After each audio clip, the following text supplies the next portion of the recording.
पंढरपूर।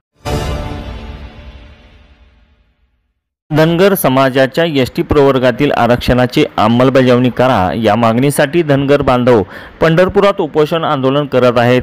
या दरम्यान वंचित बहुजन आघाडीचे प्रमुख बाळासाहेब आंबेडकर यांनी फोनवरून आंदोलनकर्त्यांशी संवाद साधला। आंदोलनाची पुढील दिशा ठरवण्याबाबत त्यांनी आंदोलनकर्त्यांना मार्गदर्शन केले। तुमची मागणी रास्त असली तरी आपापसात जातीय तेढ निर्माण होऊ नये याची काळजी घ्या। घटनेत बसणारे आणि कायद्यात असणारे आरक्षण मिळवा असा मोलाचा सल्ला त्यांनी दिला आणि गरज भासल्यास मी आंदोलनस्थळी भेट देईन असे देखील सांगितले।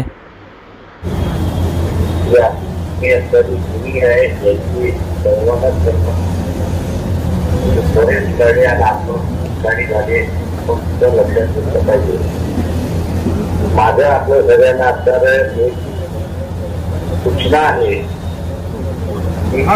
ही मागणी आपण असणारा मागता त्या मागणीला विरोध करणारे बरेच राज्यामध्ये सुद्धा आणि भारतामध्ये सुद्धा लोक आहेत अशी परिस्थिती आहे।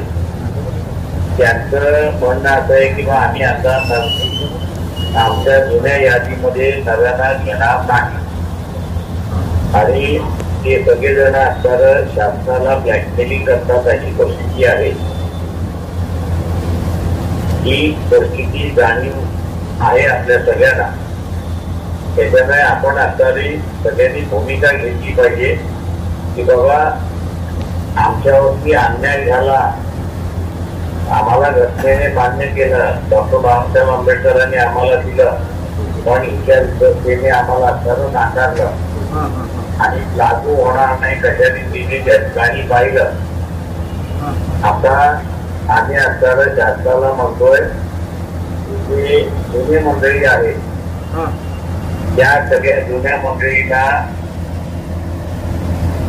ए म्हणून समजा, ए यादी म्हणून समजा आणि नव्यानं मागणारे जे आहेत त्यांना असणारं बी यादी म्हणा। त्या बी यादीना वेगळं टक्केवारी द्या जेणेकरून एकमेकांमध्ये भांडणं होणार नाही आणि एकमेकांना त्या ठिकाणी कुठल्याही पद्धतीने दहशत वाटणार नाही।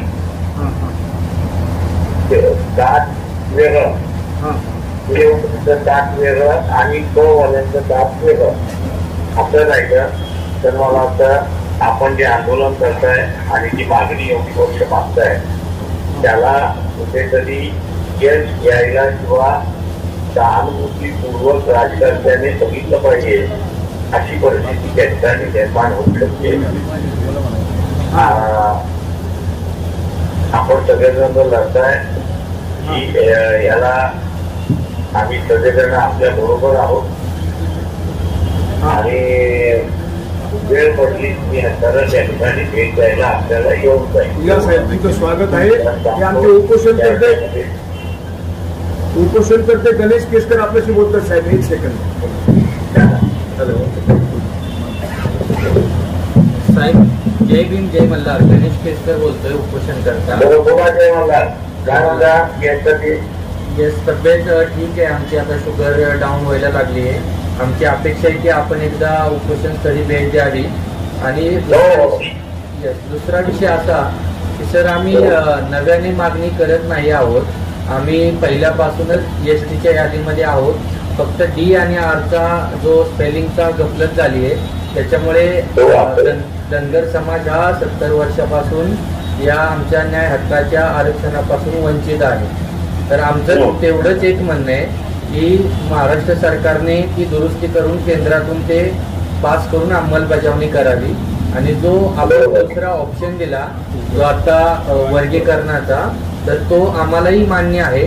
कारण की जर काही एसटी मधल्या जातींना असं वाटत असेल की हा मोठा समूह आमच्यामध्ये आल्याच्या नंतरनं आम्हाला प्रॉब्लेम होऊ शकतो, तर भारत सरकारने आता जो सर्वोच्च न्यायालय जो निकाल दिला वर्गीकरणाचा त्याच्यामध्ये ए बी सारखं आमचं NPC सारखं जसं केलंय ओबीसी मध्ये VJNTचा क्लास करून तसं केलं तरी आम्हाला त्याच्यामध्ये काही हरकत नाही।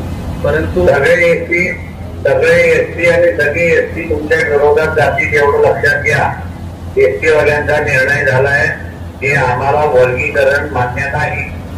ओके सर, मी तुम्हाला याला हात घालू नका, तुम्ही हात बांधून घ्या.